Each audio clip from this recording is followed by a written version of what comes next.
He sold over 140 million records. He blocked the Beatles from number one. Elvis Presley sang his songs. And yet, most people have no idea what became of him. This is not a story about fame. It's a story about everything fame can't protect you from. The losses no tour can fill. The grief no applause can drown out. And the question that now hangs over one of music's most extraordinary lives. Is this really the end? Before there was Engelbert Humperdinck, there was Arnold George Dorsey, born on May 2nd, 1936, in Madras, India, then still under British rule. Arnold's early life gave no obvious signs of the legend he would become. He was ordinary, unremarkable on paper, just a boy with a voice and a dream that kept getting interrupted. The first interruption nearly killed him.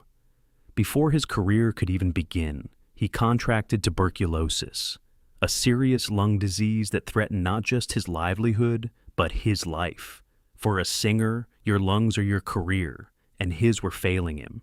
He fought his way back, recovered fully, and returned to music, first as Arnold Dorsey, then as Jerry Dorsey.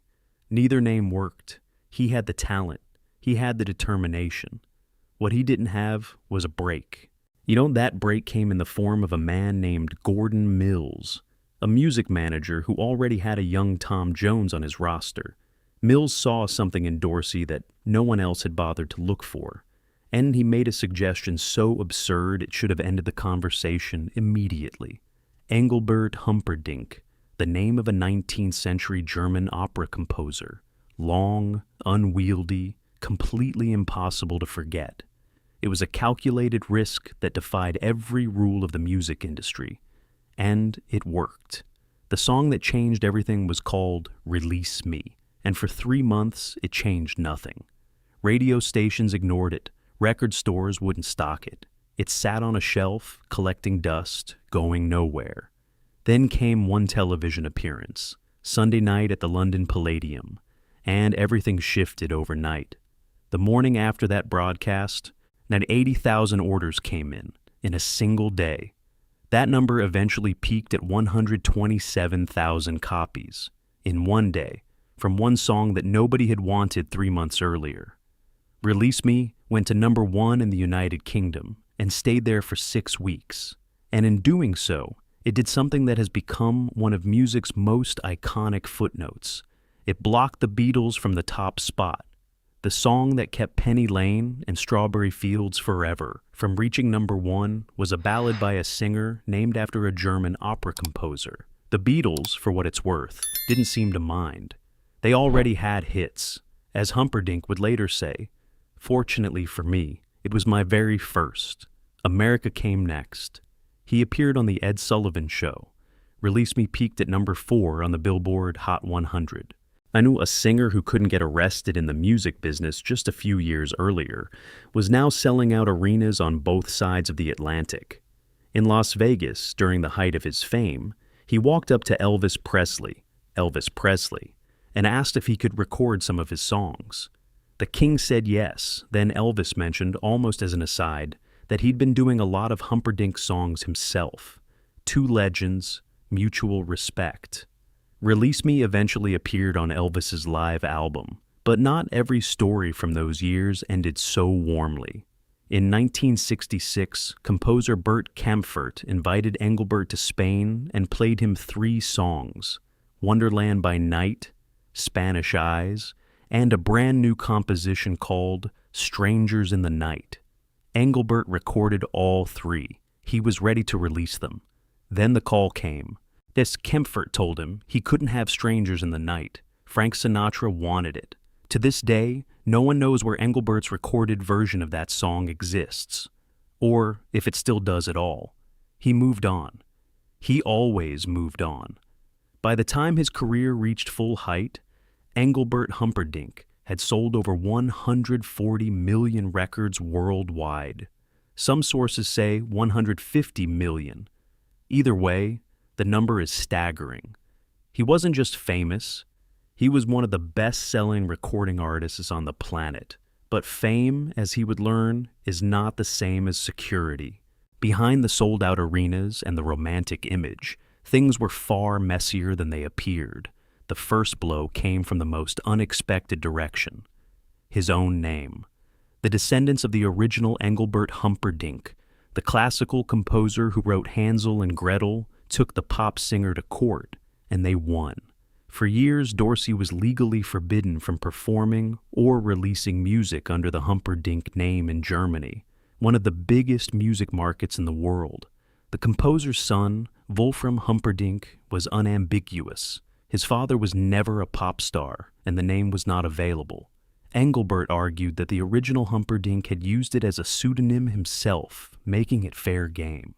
The court disagreed. He was locked out of Germany by a name he had built his entire identity around. Then there was Tom Jones. Both men were managed by the same person, Gordon Mills.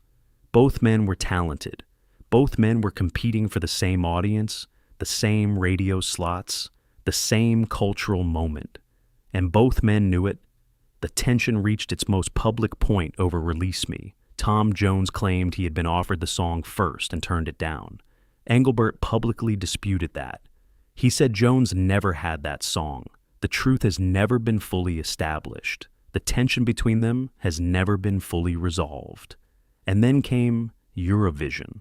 In 2012, at 76 years old, Engelbert Humperdinck represented the United Kingdom in Baku, Azerbaijan.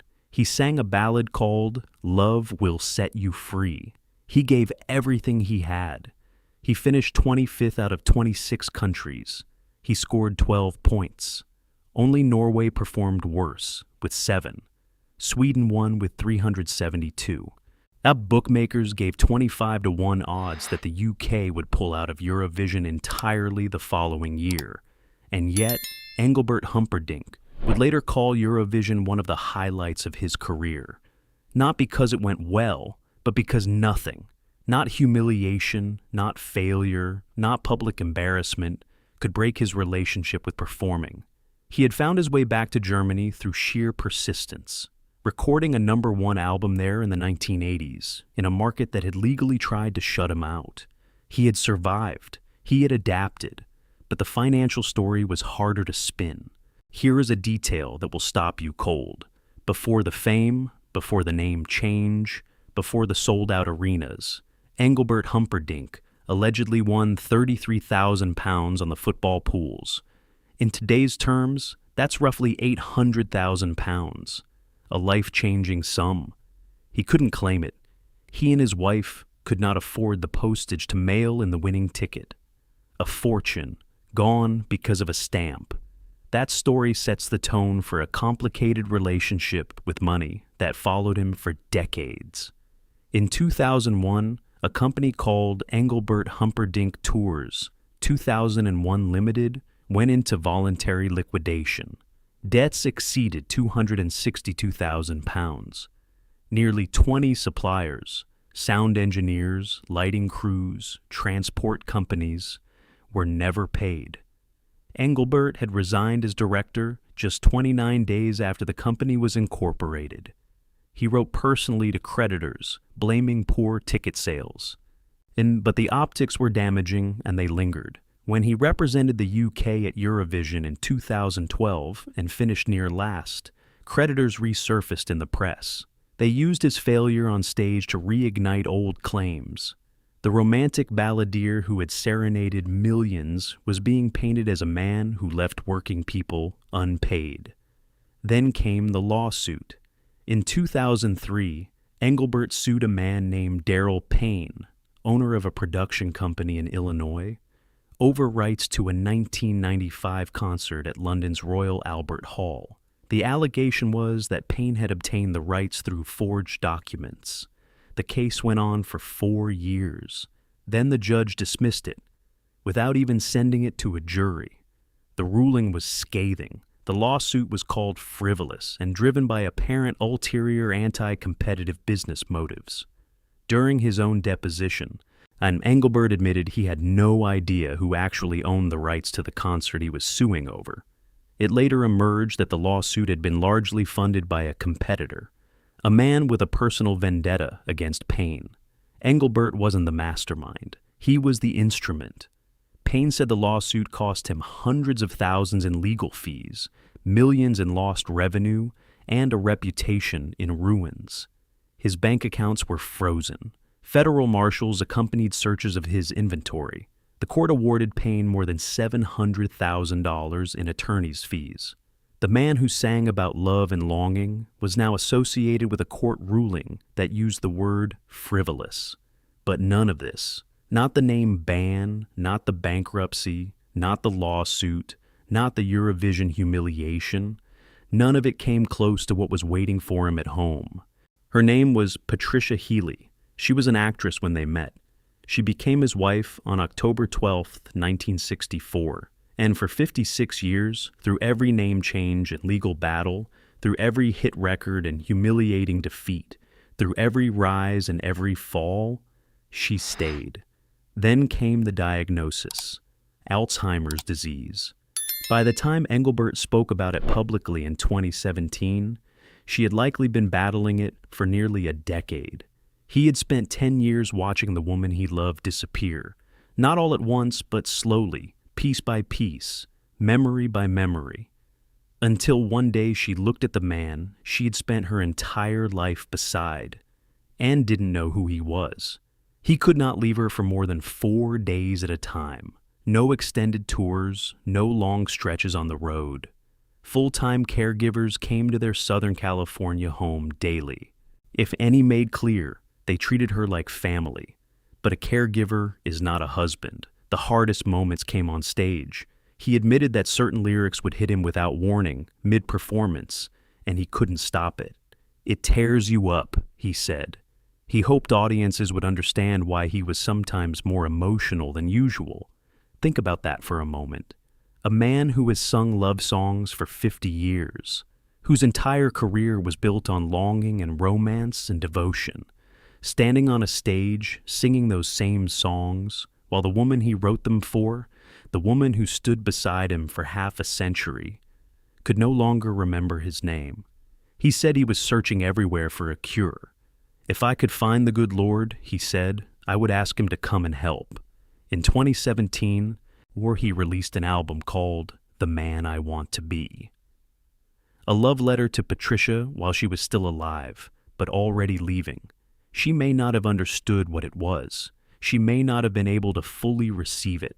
He made it anyway, because making music for her was the only language he had left. He also tended to a garden she had planted years earlier in Leicester, England. He traveled across an ocean to care for plants she had loved, because somewhere inside the fog of her disease, the memory of that garden might still reach her. In January 2021, the final blow came. Engelbert, his son Jason, 2 caregivers, and Patricia, then 85 years old, all contracted a respiratory illness at the same time. She began refusing food. Medical help was difficult to access. The man who had performed for royalty found himself posting on Instagram, yet begging his fans to pray for a miracle. "Our hearts are broken," he wrote. "We need divine intervention." On February 6, 2021, Patricia Healy died. Her son Scott could only say goodbye over FaceTime. He could not be in the room. He could not hold her hand.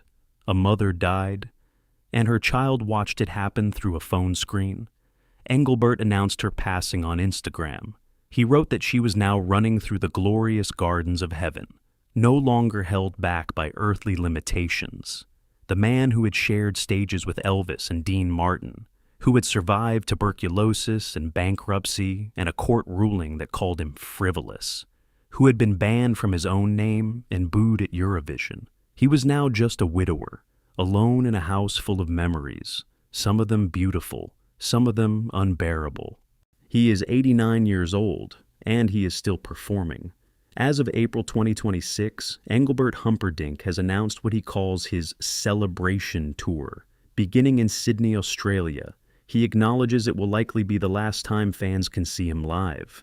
He says the word likely with deliberate care, because Engelbert Humperdinck does not fully believe in endings. This is not his first attempt at farewell. He previously announced a retirement tour called The Last Waltz. Then he came back. Because the stage is not just his career, it is his identity, his anchor, the one place where everything, the grief, the loss, the years, falls away. As long as I have my voice, he says, why should I stop? It keeps me young. He still lives in the Southern California home where he cared for Patricia. He stays there because leaving would feel like abandoning her. Yes, and something unexpected has happened. A new generation found him.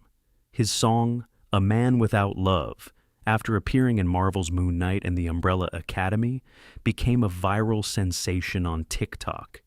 Teenagers who weren't alive when he last had a hit single were suddenly streaming his music by the millions. A man who had been legally banned from Germany and humiliated at Eurovision was now, somehow, an icon to Gen Z. He is savoring every second of it, and he is not finished creating.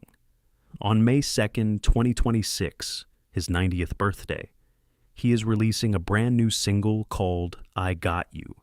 90 years old, still in the studio, still recording, still reaching for something.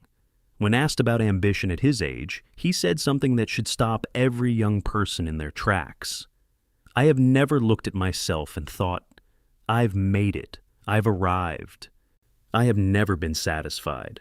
That is not greed, that is ambition, after 60 years. After 140 million records, after all of it, he is still striving. This is the real story of Engelbert Humperdinck, not the velvet voice, not the sold-out arenas, not the number ones. This, a man who lost a fortune because he couldn't afford a stamp, who was banned from using his own name, who watched the love of his life forget who he was, who begged for prayers on Instagram as she lay dying, and who got up the next morning and went back to the microphone. Because for Engelbert Humperdinck, the song is never really over. It just finds a new audience. If this story moved you, if you felt even a fraction of what this man has lived through, share it with someone who needs to hear it. And tell us in the comments, what does Engelbert Humperdinck's story mean to you? If you want more stories like this, real ones, raw ones, the kind they don't put in the highlight reels, subscribe.